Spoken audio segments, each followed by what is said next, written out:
Hi guys, let's talk about endocrine system.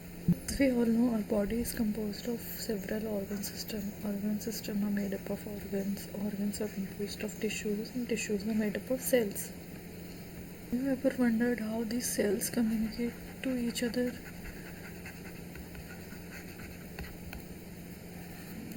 How do cells of a body know what function is needed to be performed and when it is needed to be performed?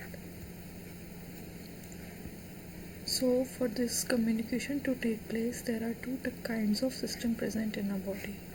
One is the nervous system and other is the endocrine system. System or nervous system. Basic unit of this new nervous system is nerves. These nerves provide a point-to-point rapid coordination among organs.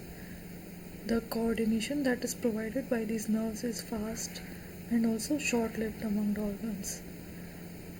And also these nerves do not intervene all the cells of the body. Since cellular function is needed to be continuously regulated, therefore chemical coordination is needed, which is provided by hormones. Hence, we can say that endocrine system and neural system, these jointly coordinate the physiological functions of human body. Now, what is endocrine system composed of? Endocrine system is composed of endocrine glands and hormones. Endocrine glands, these are the ductless glands which release their secretions directly into the bloodstream. Then these secretions are known as hormones. We can define hormone as a chemical that are produced in trace amount by the endocrine glands, and these hormones act as intercellular messengers. Now let's take a look at the endocrine glands that are present in our body. Pineal gland, hypothalamus and pituitary gland. These are the glands, these are associated with brain.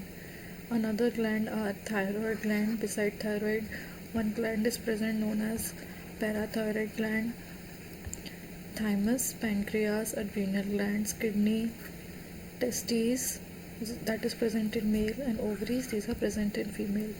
These all glands release hormones in the bloodstream which regulate the chemical coordination of the body.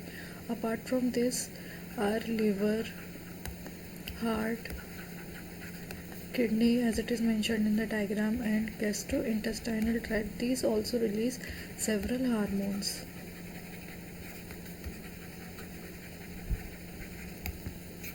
Now let's take a look at hypothalamus. Hypothalamus is the basal part of our forebrain. Forebrain is also known as diencephalon. This hypothalamus contains several neurosecretory cells, and these cells are known as nuclei. These nuclei which are present in hypothalamus, they secrete several hormones and factors. These hormones control the synthesis and secretion of pituitary hormones.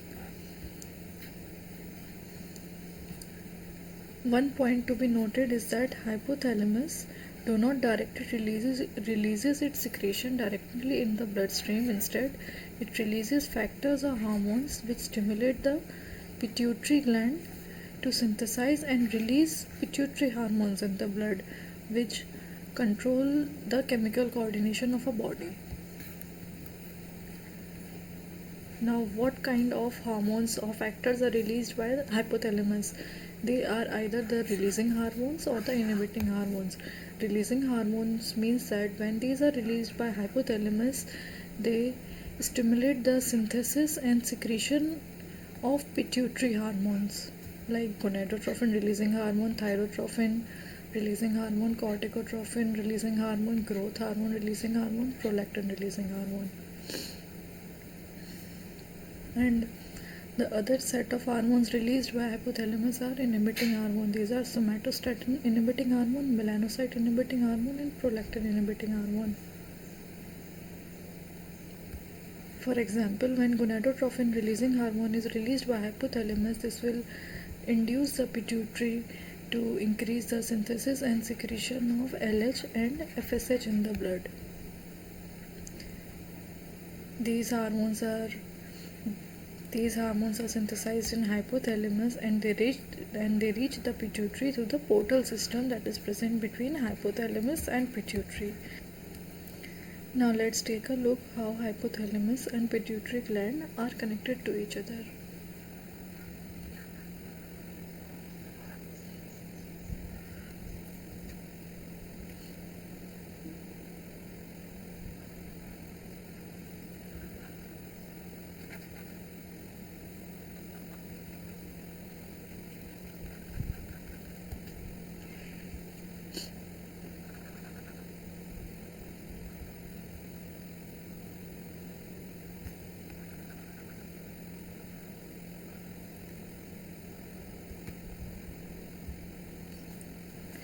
This is hypothalamus. These are hypothalamic neurons. This is the portal system that is present between hypothalamus and pituitary gland. This is the stalk region and this is the pituitary gland. So some of the hormones that are released by hypothalamus, they directly reach to pituitary through this route, or some of the hormones that are synthesized by hypothalamus, they reach pituitary through the portal system.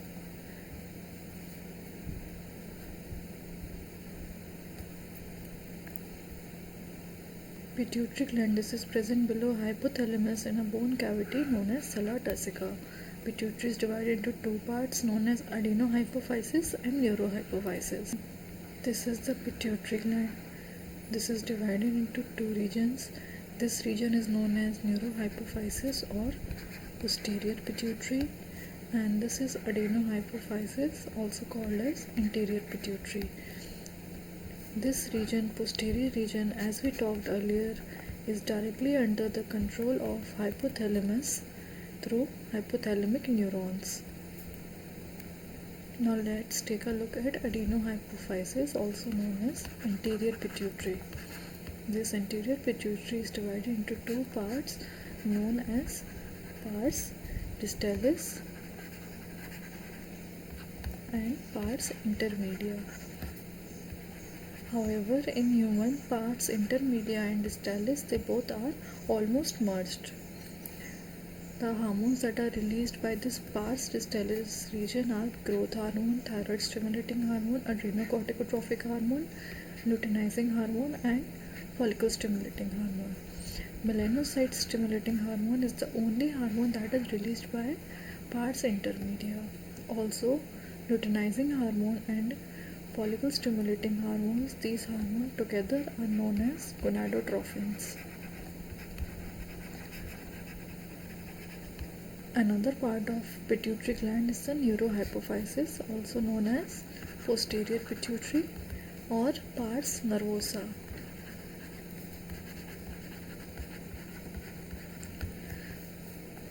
This posterior pituitary releases two hormones, oxytocin and vasopressin.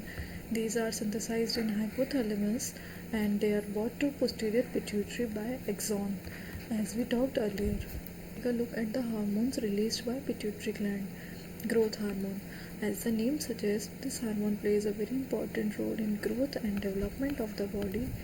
Over secretion of growth hormone results into gigantism, and low secretion of growth hormones results in stunted growth, which leads to pituitary dwarfism.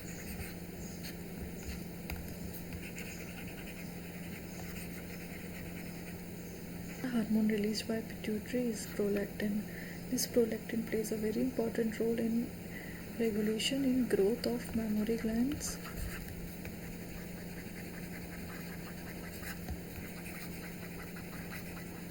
As well as formation of milk in mammary glands.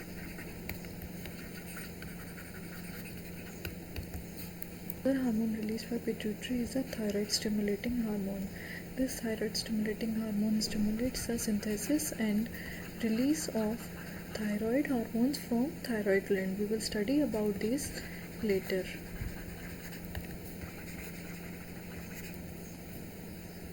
Next hormone released by adenohypophysis is ACTH, also known as adrenocorticotropic hormone.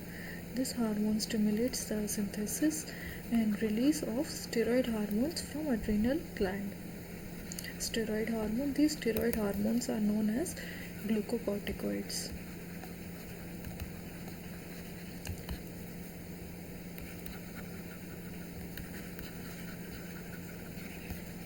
We will study about this later. Gonadotropins. Gonadotropins are another set of hormone released by adenohypophysis or anterior pituitary.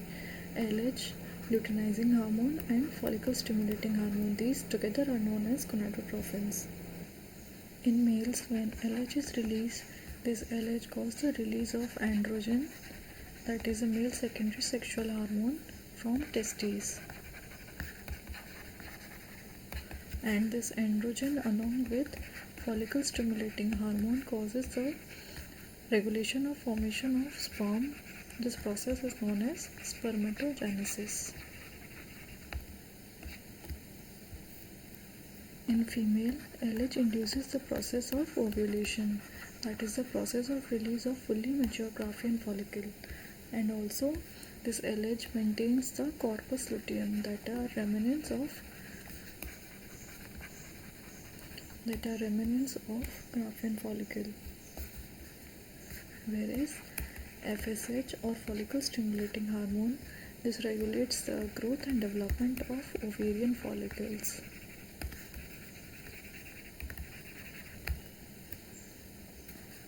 MSH or melanocyte stimulating hormone, this is the only hormone released by pars intermedia. This acts on melanocytes. Melanocytes are the melanin containing cells which regulate the pigmentation of our skin.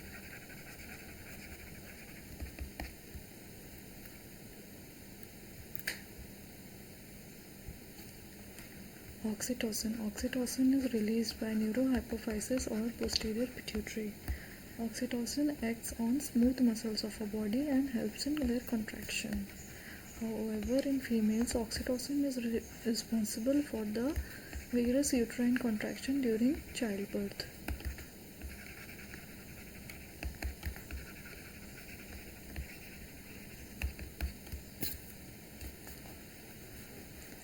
Vasopressin, also known as antidiuretic hormone, this hormone, where it is released, it acts on kidney and causes the reabsorption of water and electrolytes from the urine in distal tubules, thereby reducing water loss through urine or during the process of diuresis.